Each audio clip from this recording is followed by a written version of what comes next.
성경 말씀 같이 보겠습니다. 마태복음 5장입니다.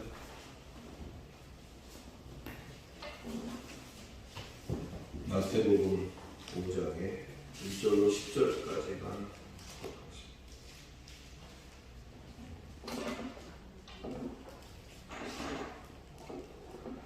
1절부터 10절까지 10개 절이니까 2절씩 교독하겠습니다. 제가 먼저 읽겠습니다. 예수께서 무리를 보시고 산에 올라가 앉으시니 제자들이 나아온지라 입을 열어 덮쳐 각서되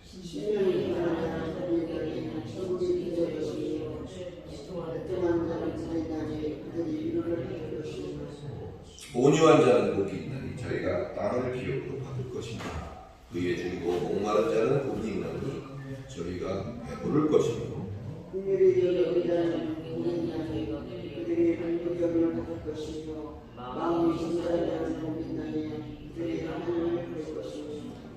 화평케 하는 자는 복이 있나니 저희가 하나님의 아들과 일컬음을 받을 것이며 의를 위하여 핍박받는 자는 복이 있나니 천국이 저희 것입니다. 거기까지 하겠습니다. 10절까지 하겠습니다. 전체를 잘 읽으면 좋긴 하겠는데 시간이 많다. 정보의 시대라고 해도 과언이 아닐 정도로 요새는 참 많은 정보들이 우리 주변에 널려 있습니다. 특히 어느 순간부터 유튜브라는 것이 활성화되고 정말 많은 정보들이 그곳에 언제든지 대기하고 있고 우리가 필요로 할 때 잠깐 몇 번 손가락으로 검색하는 것에 의해서 궁금증을 다 해소할 수 있는 그런 정보, 많은 정보의 시대를 살고 있습니다. 중요한 것은 정보가 많긴 한데 과연 그것이 올바른 정보인가에 대한 것까지는 각자의 생각이 많은 차이가 있을 수가 있습니다. 이 광고에도 이렇게 늘 올려놨듯이 산상수훈을 드디어 이제 다루게 되었습니다. 오늘은 1절, 2절이 이제 서론 삼아서 우리가 볼 수 있는 부분이거든요. 산상수훈의 서론격으로 1절, 2절은 두 가지 중요한 사실을 우리에게 말을 해주고 있습니다. 첫 번째, 이 산상수훈의 대상이 누구인가 하는 것입니다. 산상수훈의 대상이 누구인가?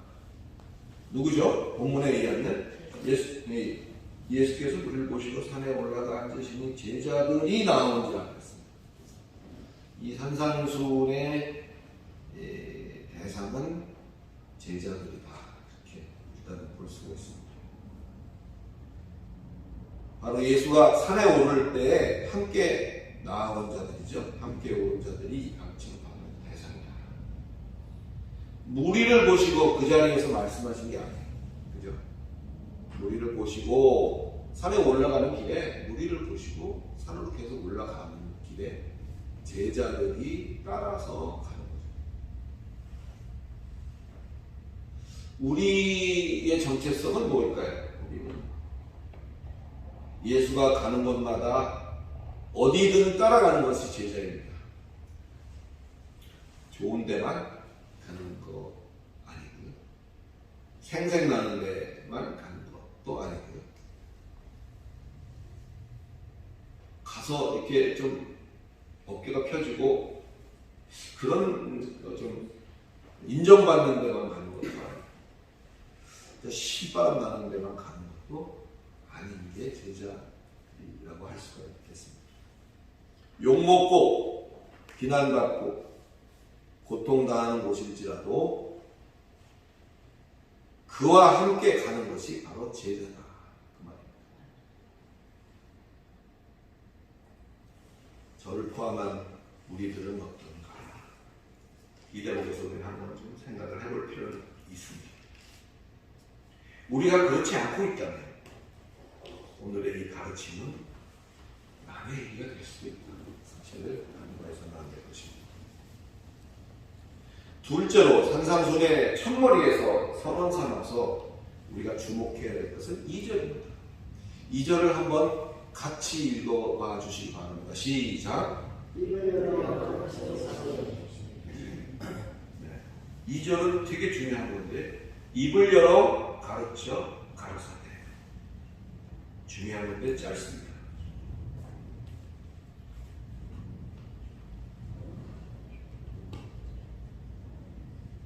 가르쳐서 말을 하는데, 말을 하려면 당연히 입을 열어서 말을 해야지 입을 열지 않는 사람도 있나요? 이렇게 물어보실 수도 있어요. 그런데 성경이 여기에 쓸데없는 말을 했을 리가 없어요. 입을 열어라고 여기다 굳이 썼던 그 이유가 뭔지 우리는 오늘 주목해야 하는 것입니다. 만약에 이 부분을 휙 지나가 버리면 이 산산수훈은 절대로 풀리지 않는 것이 되고 말 것입니다. 그래서 이 입을 열어가 산산수훈에서 가장 중요한 것이다. 이렇게 말해도 과언이 아닙니다. 예수가 입을 열어 가르친다 하면 어떤 의미입니까? 한번 이런 생각을 해볼까요? 수백 년, 아니 수천 년 전부터 이렇게 전해져 내려오는 이야기가 있다고 합시다. 그걸 우리는 전승이라고 합니다. 전승. 구전이라고도 합니다. 입에서 입으로 전해오고. 엄마가 아이에게 젖을 물리면서 도란도란 전달하는 것도 전승이죠. 그렇게 쭉 전해져 내려오는 그런 이야기가 있다고 해봅시다. 과연 맨 처음에 그 얘기를 한 사람의 말과 지금 오늘날 수천 년이 흐른 후에 그 말은 같을까요? 아니면 조금이라도 달라질 가능성이 있을까요? 예수가 입을 열어 가르친다는 이 말은 이와 같이 오리지널의 의미가 정확하게 뭔지를 밝힌다는 의미입니다. 이해가시죠? 원래 오리지널은 뭔지를 우리가 알아야 되는 거죠. 전에 그런 TV 프로그램도 있었어요. 예를 들어서 사람이 한 10명이 한 줄로 쫙 서서 여기서 사회자가 어떤 카드를 하나 건네줍니다. 맨 앞에서 카드를 받은 사람은 그 카드를 읽고 그 내용을 다음 사람에게 전달합니다. 그리고 그 사람은 또 그걸 듣고 그 다음 사람에게 전달합니다. 이렇게 해서 한 10명 정도만 가도 얘기가 처음하고 좀 달라질 수 있는 거거든요. 그래서 그 얼마나 달라졌는가를 나중에 서로 맞춰보는 것으로서 재미를 느끼는 그런 프로그램이 있었어요. 게다가 거기다 옵션을 넣어서 어떤 경우에는 귀로 듣지 못하게 하고 입 모양만 보고 그 내용을 이해할 수 있도록 그런 장치를 해서 입 모양만 보고 다음 사람에게 그 내용을 전달하도록. 그러니까 짧은 10명밖에 안 지나갔지만 그 내용이 확 달라질 수 있는 그런 부분이 있었죠.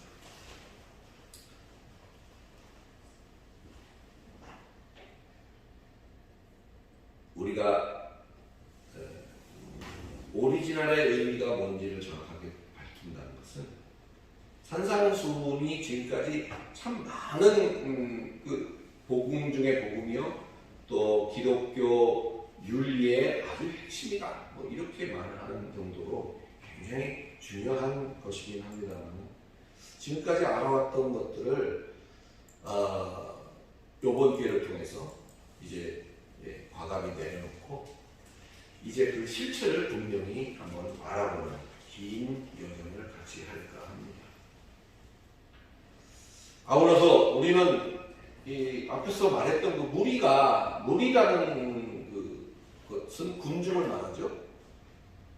그 무리가 얼마나 어리석고 즉흥적인가에 대해서도 새삼 이번 기회를 통해서 좀 인식을 발휘해야 될 필요가 있습니다.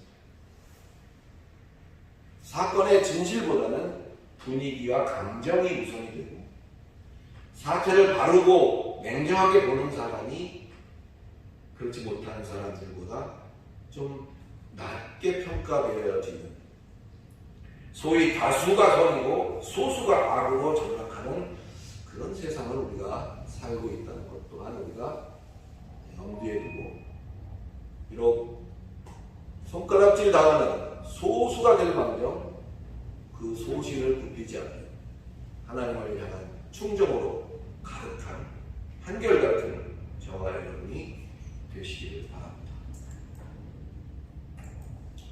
이제 이후에 우리가 이거 10절까지는 소위 팔복에 대해서 만나겠습니다. 산상수훈의 첫머리가 이제 팔복에 대한 설명으로 시작이 되고 있어요. 우리가 아이들을 키우면서 아이들에게 이제 조금 할만한 나이가 되면 이제 심부름을 시킵니다. 그죠? 가까운 슈퍼나 가까운 어디 가서 뭘 어떻게 해와라. 그런 심부름을 시키게 됩니다. 그 심부름을 시키고 그 시킨 것들을 잘 감당하고 왔을 때에 우리는 칭찬하고 상을 줍니다. 그렇죠? 손주들도 이제 막 제대로 걷지도 못할 때는 그런 거 안 시켜요. 이제 좀 걸음걸이도 좀 잘하고 또 그런 손주들에게 심부름을 시켜봅니다. 일부러 그것도 교육적인 차원에서 시키게 되잖아요. 근데 잘했을 때는 정말 이야 너 정말 잘했구나. 그리고 상을 줍니다. 우리들의 자식들에게도 그렇게 했던 것처럼 하나님께서는 그 당신의 백성들에게도 그와 같은 것들을 통해서 교육도 시키시고 가르치시기도 하십니다. 하나님께서 당신이 요구하는 것들을 잘 감당해낸 당신의 백성들에게 베푸시는 보장이 바로 오래도록 우리에게 전해져 내려온 구약의 복이다. 이렇게 말할 수가 있습니다. 이제 신약인 예수 시대에 와서는 이제 그 하나님이 해오셨고, 엄마가 자기 자식에게 젖을 물리고 또 양육을 시키면서 하나님이 이렇게 하시고 이런 것들을 원하시고 이렇게 하면 하나님은 너에게 복을 주실 거고 너에게 이렇게 하실 것이고 이런 것들을 꾸준히 가르쳐 왔다는 거죠. 그것이 이제 예수 시대에 와서는 직접 입을 열어 가르쳐서 좀 더 성숙된 참된 복에 대해서 직접 그 입을 열어서 가르치고 있는 것이다. 그렇게 우리가 다시 한번 이해를 할 수 있겠습니다. 이제 그와 같은 내용들을 하나씩 살펴보려고 합니다. 오늘 본문 3절을 한번 볼까요? 같이 한번 읽겠습니다. 시작.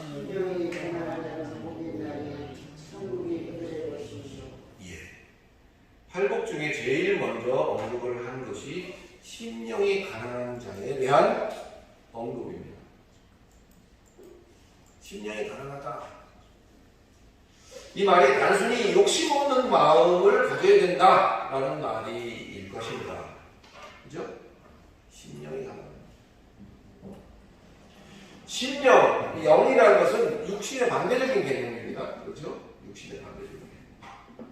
그러니까 이 말은 육신의 가난이나 물질의 가난이나 뭐 이런 것과 관계된 것이 아닌 우리의 마음과 또는 영의 가난을 말하고 있다.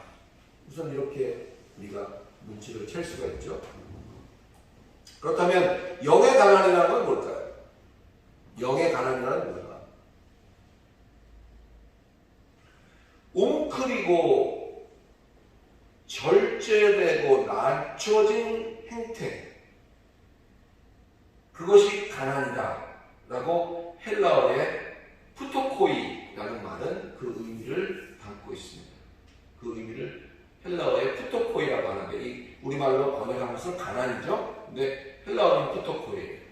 한번 같이 해볼까요? 푸토코이. 예, 푸토코이. 남의 나라 말이라서 입에 잘 익지가 않습니다. 푸토코이. 이거는 어떤 상태라고요? 웅크리고 낮춰진 상태, 낮춰진 상태. 그것이 푸토코이. 따라서 가난이라는 것을 대입하면 영이 지극히 절제된 상태가 푸토코이다. 가난이다라는 것을 우리는 알 수가 있는 것입니다. 영이 절제되었다. 영을 담는 그릇이 육이죠. 맞습니까? 예. 우리의 육체는 우리의 영을 담고 있는 거예요. 영이 없이는, 육이 없이는, 그 안에 이걸 담을 육이 그릇이니까요.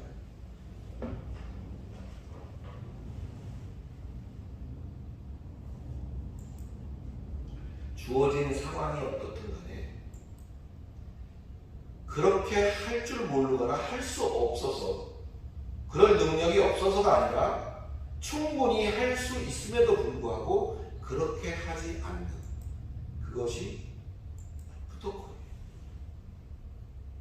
무엇이 연상되십니까?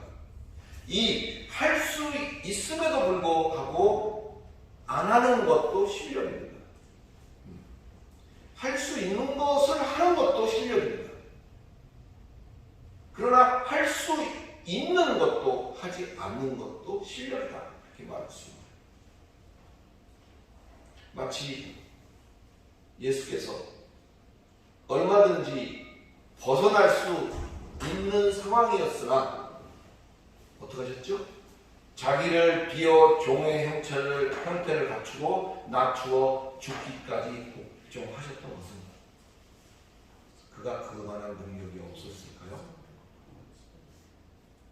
그가 충분히 그 상황을 모면하고 벗어날 수 있는 능력이 있음에도 불구하고 그것이 지극히 절제되어지고 그렇게 할 수밖에 없고 그렇게 하려고 하셨던 그러한 것들, 그것이 바로 푸토코인 거예요.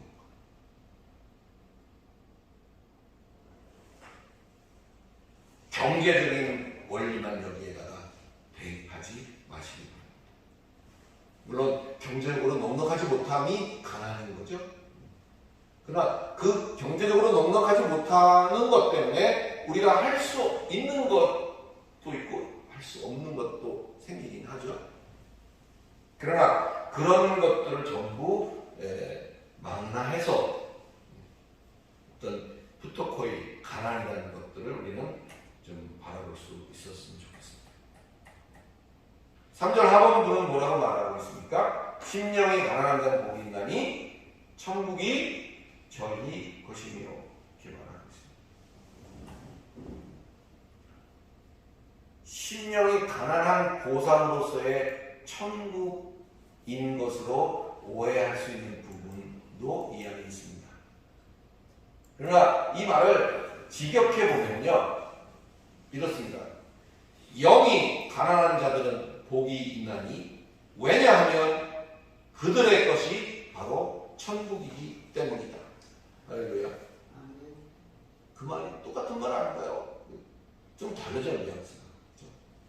심령이 가난한 자는 복이 있나니 천국이 저희 것이며,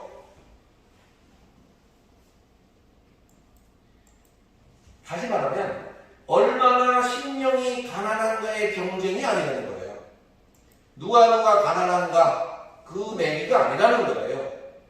심령이 가난한 자에게 비로소 천국을 줘 바로 이것이 심사되어지고 거기에 합격이 되면 천국을 주는 것이 아니다라는 말을 지금 제가 하고 있는 것입니다. 할렐루야. 이미 심령이 가난한 자들에게는 이미 세팅되어져 있어요. 이미 정해져 있는 그 천국을 바라보시기를 바랍니다. 그 천국을 내가 살면서 의지적으로, 내 의지적으로 난 이것도 할 수 있지만 난 안 했어. 저것도 난 살 수 있지만 난 안 샀어. 저런 즐거움도 내가 충분히 내가 가질 수 있었지만 난 안 했어. 왜? 심령이 가난한 자가 복이 있다 했으므로 난 안 했어. 너는 나보다 좀 못했어. 너는 나보다 좀 나았네. 이것이 천국을 부여하는 조건이 아니라는 말을 지금 하고 있는 것입니다. 할렐루야.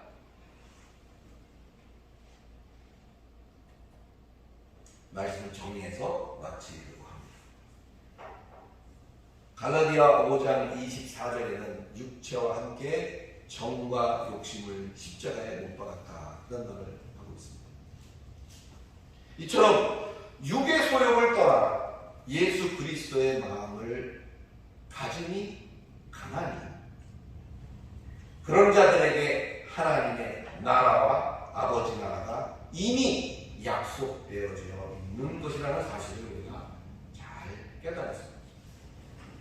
도덕적인 청빈만이 다가 아니라 영적인 청빈으로서 예수의 마음을 갖추고 죽기까지 순종하는 가난함으로 오늘을 살아가실 수 있기를 그리스도 예수 이름으로 축원합니다. 기도하겠습니다. 거룩하신 아버지 은혜를 감사합니다. 하나님을 아는 바른 지식 가운데 우리를 세워주셨습니다.